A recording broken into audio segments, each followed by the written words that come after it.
Hello and welcome to That British Homestead. So today I thought that we could go around doing some harvesting. Starting off with our tomatoes, we are actually at the point where we pretty much have our fresh eating tomatoes.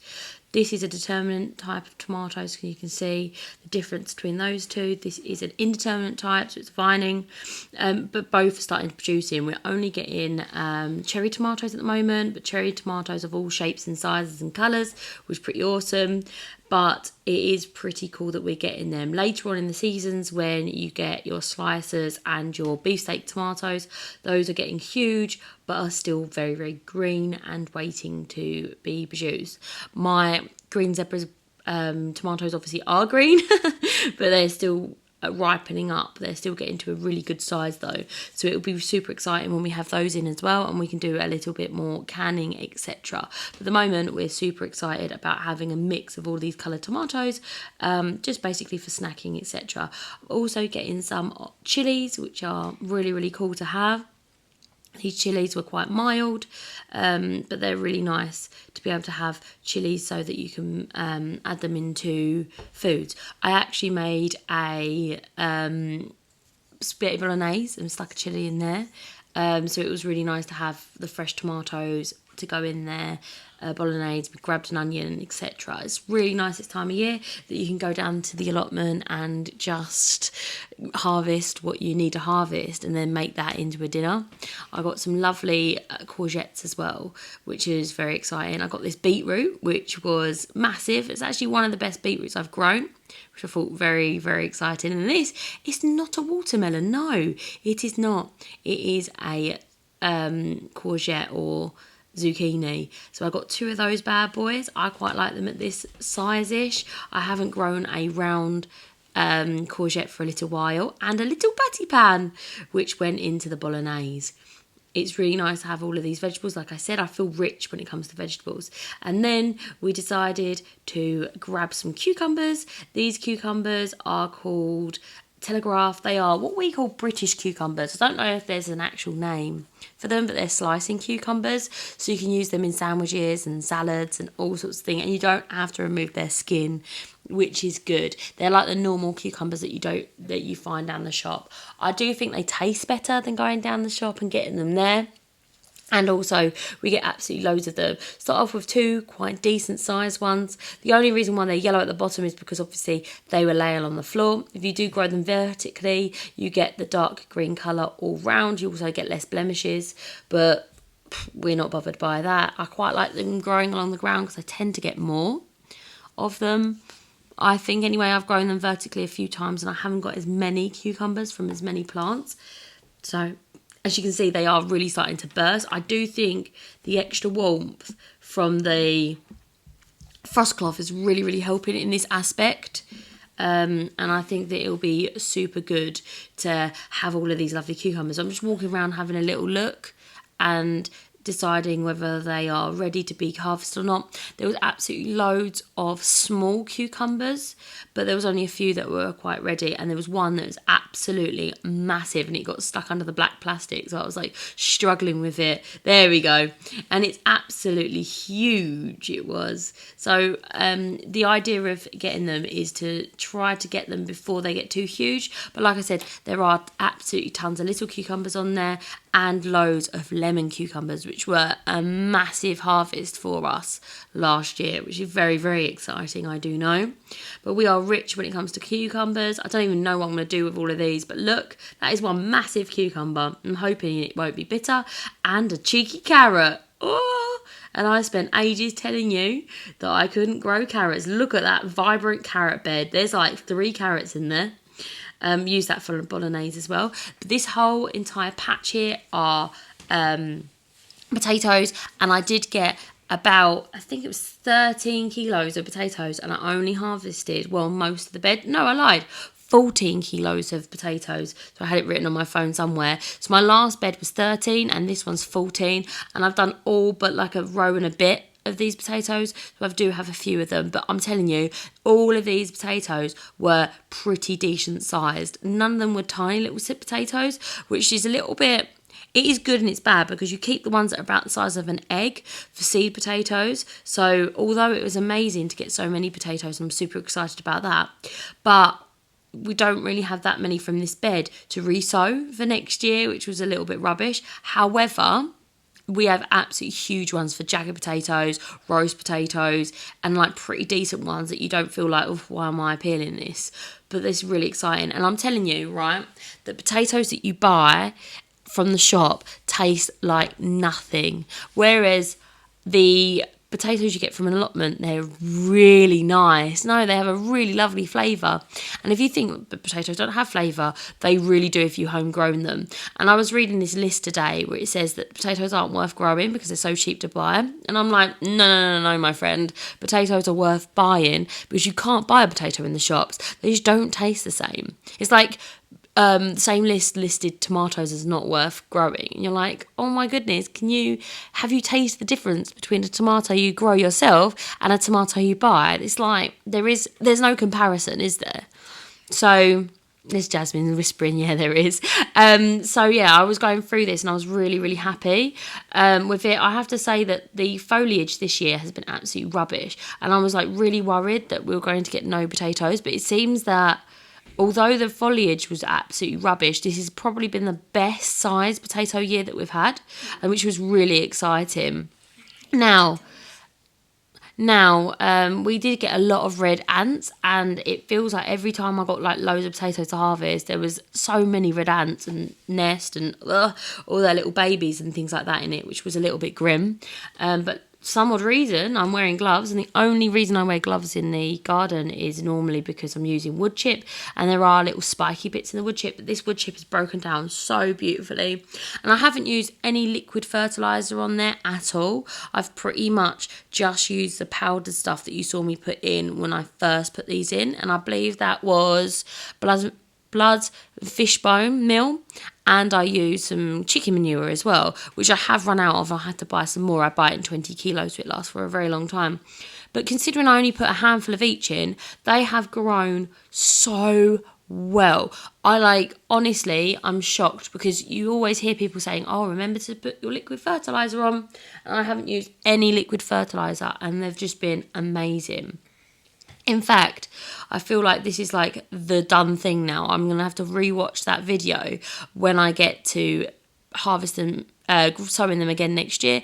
I always sow my potatoes on the weekend after St. Patrick's Day. So St. Patrick's Day is on the 17th, and obviously it moves every year. And I will always start sowing them that weekend. So I'm not telling you that I sow all my potatoes that weekend. I think it's like that weekend I sow them, the next weekend I might sow another bed, etc., all the way down. I've got one more bed of potatoes that I haven't actually harvested yet, so I'm going to go ahead and go through that probably when the foliage starts dying off. They still look quite vibrant, and I'm really hoping that just like this bed, it is really, really well done. But we'll have to see. I'm really impressed with how much potatoes were beneath the soil, and it's always quite exciting doing a potato to harvest because you're always like, is it worth it? Is it something that I'm going to be like, oh my goodness, what have I done, etc. But no, look, all decent sizes. So some of them are, like I said, like a smaller potato, but like all of them were decent. None of them were like, what am I going to do with this potato, or even new potato sizes. They were all pretty good. We use most of these potatoes for chips. We eat quite a lot of homemade chips. We've got a little air fryer, the one that rotates as well. We've had an air fryer for 8 years or something like that. So we go ahead and put our chips in there, and they work out to be nice healthy chips, and obviously you're not deep fat frying them, which is good. It takes a lot less time than going ahead and popping them in the oven, which is very exciting. And then I'm going to go ahead, and we sometimes have jacket potatoes, but jacket potatoes normally are something that we have when we're kind of celebrating the fact that we've got a big potato more than actually liking having them. Jasmine absolutely hates potatoes, so she's sitting here making vomiting looking faces, which is very mature, isn't it, Jasmine? And but yeah, we do like our potatoes, and we've got so many varieties of potatoes here. And do you know what the funny thing is, right? It's the only reason I picked these potatoes is because they were the ones that left. I actually didn't get my copy of what to order this year, and I was like, oh no. So when I went to the allotment shop, I was just like, give me one of everything you have. So I went ahead and did that, and I was like, oh my goodness, don't know what I'm going to do. I was like super stressed out about it, and I was just like, oh my god, what's the point, etc, etc. And I was just like, right, whatever, and stuck them in, thinking, well, this is going to be a really rubbish potato year. I literally have never been so wrong in my entire life. I have never been so wrong, because I honestly am obviously very bad at picking potatoes, and the potatoes I was picking were no way even close to being as good as the potatoes that I accidentally got, which just goes to show you, doesn't it, that no matter if you get put back by like not getting your favourite variety or something, doesn't mean that you can just call the year, because this year has been the best potato year for me in a very long time, even though I didn't get the potato varieties that I wanted.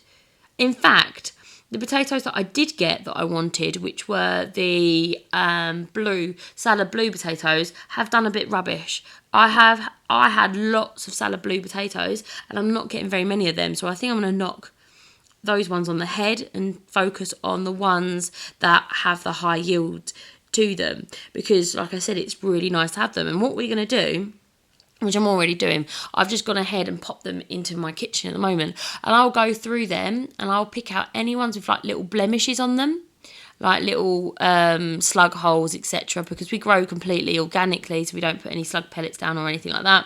And I'll go ahead and put them in a certain pot, and then every one of them that are absolutely perfect, that aren't at all blemished in any way, I'll go ahead and stick them in a Hessian sack and stick them in the garage as well. So I'll probably put that on one of the higher shelves, just so that it doesn't attract any mites into the garage.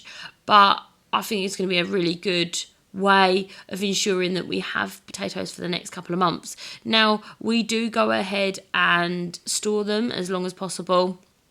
We eat fresh potatoes obviously throughout the summer, and then we normally have enough potatoes to last all the way until like the deep winter, and then during probably about March-ish, our potatoes then go ahead and get canned if we've got any left over, and then we run out of potatoes and we move on to things like pastas and things like that. So we don't have that, but we've absolutely smashed the last amount of potatoes at 13 kilos, and I've probably only got about 5 kilos left of them. So we've absolutely gone through them like crazy, and we've been really enjoying them. But it's not the end of the world if we do go through them a little bit early. We just know that next year maybe we'll do 4 beds of potatoes next year, which is fine. Like I said, I don't mind having absolutely loads of potatoes, because we end up eating them. It's one of the things that we really enjoy eating, and I think that they taste so much better than shop bought, which is honestly the whole thing. That's the reason why we're growing things, isn't it? Compared to shop bought potatoes, these are like a league above them. Even if you're just doing a bit of mashed potato, it is so much nicer when it's tastes so really good and has a good flavour on it. In the winter, we tend to use them in stews and things like that, bit of shepherd's pie, etc., which is my partner's absolute favourite thing to be eating. As you do see though, we do have quite a lot of weeds in this patch, which is a little bit of a ag, but this is so much better than last year. We're just going through, and I do have a bit of bindweed, so where I can see the bindweed, as you can see, I'm just pulling it out. But and any of the foliage of the bindweed, I'm going to go ahead and do it as well. Stinging nettles is another issue, and docks are a big issue in this whole entire plot, and it's just about keeping on top of them. As you can see, there is a vibrant, healthy community of stinging nettles behind me, which I will have to go ahead and sort out. It's just trying to get the time now, because there's so much to do down the allotment.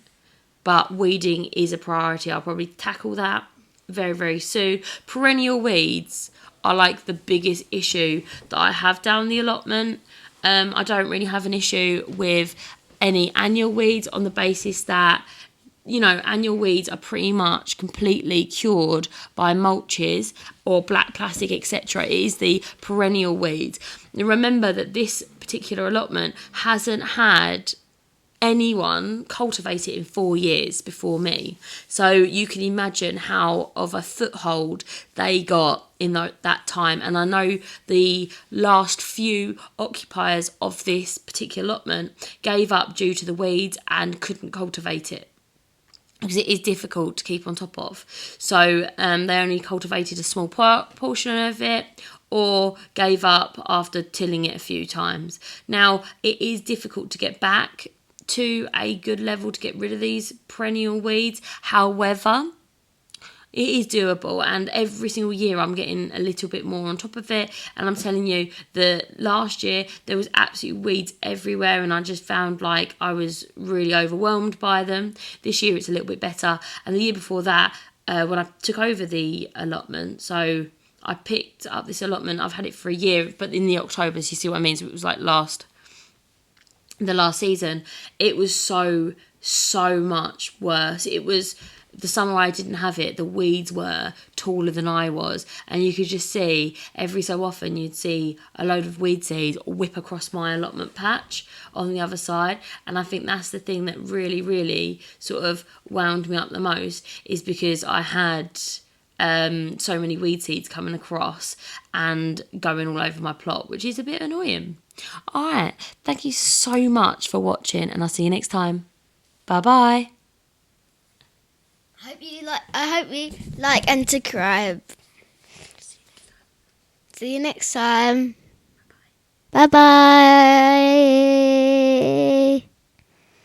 Well done.